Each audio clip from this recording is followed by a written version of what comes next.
O Diário de John Wesley, pai do metodismo, 1736. Dificuldades a bordo. 15/1, quinta-feira. Foram feitas queixas ao Sr. Oglethorpe sobre a distribuição desigual de água entre os passageiros, e ele designou novos oficiais para se encarregarem disso. Por este motivo, os oficiais anteriores e seus amigos ficaram grandemente exasperados contra nós, a quem eles imputaram a mudança. Mas a fúria do homem será transformada para teu louvor. 17/1, sábado. Muitas pessoas ficaram muito impacientes devido ao vento contrário. Às 7 horas da noite, elas sossegaram devido a uma tempestade que se tornou cada vez mais forte até às 9 horas. Aproximadamente nesse horário, uma onda mais alta quebrou por sobre o navio de polpa à proa, entrando pelas janelas da cabine cerimonial onde 3 ou 4 de nós estávamos, e nos envolveu por toda parte. Entretanto, uma pequena cômoda com espelho protegeu-me do choque principal. Por volta das 11 horas, deitei-me e, em pouco tempo, adormeci, embora em dúvida se acordaria vivo e ainda mais envergonhado por causa da minha relutância em morrer. Quão puro de coração deve ser quem se regozija em aparecer diante de Deus no momento de perigo?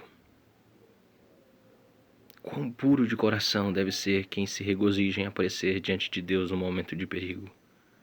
Pela manhã, ele repreendeu os ventos e o mar, e houve uma grande calmaria.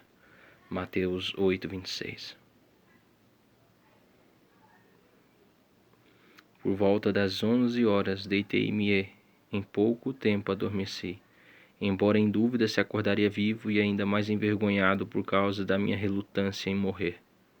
Quão puro de coração deve ser quem se regozija em aparecer diante de Deus no momento de perigo. Pela manhã, ele repreendeu os ventos e o mar, e houve uma grande calmaria. Mateus 8:26. 18/1, domingo. Demos graças a Deus pelo nosso livramento, do qual poucos estavam apropriadamente conscientes, mas os demais, em meio aos quais a maioria dos marinheiros, negaram que estivéssemos em algum perigo. Mal pude acreditar que tão pouco bem havia sido feito, em face do terror em que estiveram antes. Porém, não podem obedecer a Deus por muito tempo.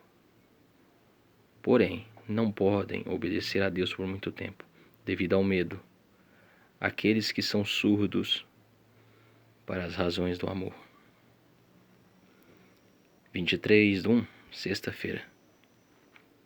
À noite começou outra tempestade. De manhã, ela aumentou tanto que o capitão foi forçado a deixar o leme do navio. Eu nada pude dizer a não ser: como é que tu não tens fé, visto estar ainda pouco disposto a morrer?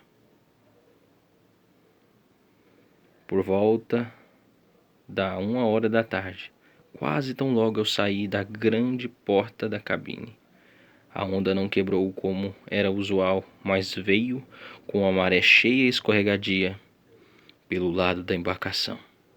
Eu fui jogado para o alto e, por um momento, fiquei tão aturdido que eu mal consegui erguer minha cabeça, antes que o mar a devolvesse morta. Mas graças a Deus eu não tive nenhuma lesão, afinal.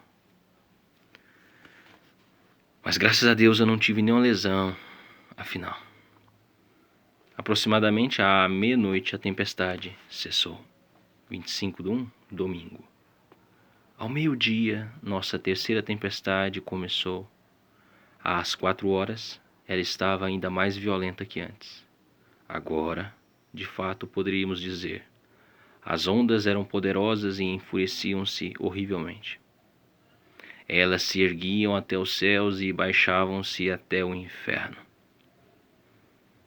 Os ventos rugiam ao nosso redor e, o que nunca ouvi antes, assobiavam tão distintamente como se fossem voz humana. Passamos 2 ou 3 horas depois das orações conversando apropriadamente para a ocasião, confirmando uns aos outros na calma submissão à sábia, santa e graciosa vontade de Deus. E agora a tempestade não parecia tão horrível como antes. Abençoado seja Deus de toda consolação. Às 7 horas fui até os alemães. Há algum tempo tenho observado a grande seriedade do comportamento deles.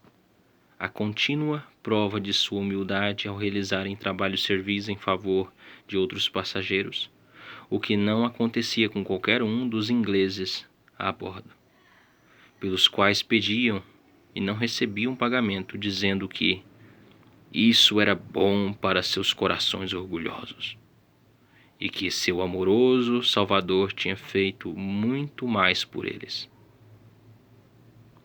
E que todos os dias ele lhes dava a oportunidade de mostrar mansidão, o que nenhuma injúria poderia mudar. Se eram empurrados, atingidos ou jogados ao chão, eles se levantavam novamente e iam embora, mas nenhuma queixa era encontrada em suas bocas. Houve então uma oportunidade de saber se eles estavam libertos do espírito do medo, assim como do orgulho, raiva e vingança. Na metade do salmo, por meio do qual o trabalho deles começou, uma onda quebrou sobre o navio, fez a vela principal em pedaços, cobriu o navio e esparramou-se entre os convéses como se a grande profundeza já os tivesse tragado. Um terrível grito foi ouvido entre os ingleses. Os alemães, no entanto, cantaram calmamente. Mais tarde perguntei a um deles: "Você não estava com medo?" E ele respondeu: "Graças a Deus, não." E eu perguntei: "Mas as mulheres e crianças não estavam com medo?" Ele respondeu suavemente: "Não. Nossas mulheres e crianças não estavam com medo de morrer." Não, nossas mulheres e crianças não estavam com medo de morrer. Logo em seguida fui até seus vizinhos que choravam e tremiam, e mostrei-lhes a diferença, na hora da provação, entre aquele que teme a Deus e aquele que não teme.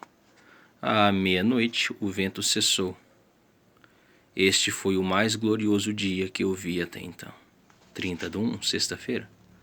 Tivemos outra tempestade, que não nos causou nenhum outro dano, a não ser rachar o traquete. Com nossas camas molhadas, eu me deitei no chão e dormi profundamente, até de manhã. Acredito que não acharei mais necessário ir para a cama, como chamam aquilo. 1º de fevereiro, domingo. Falamos com o navio da Carolina e quarta-feira, dia 4, entramos nos estreitos, por volta do meio-dia. As árvores eram visíveis dos mastros e, à tarde, do convés principal. À noite, a mensagem foi sobre estas palavras: uma grande e eficaz porta está aberta. Não permita que alguém a feche. Próxima leitura, finalmente, Savana.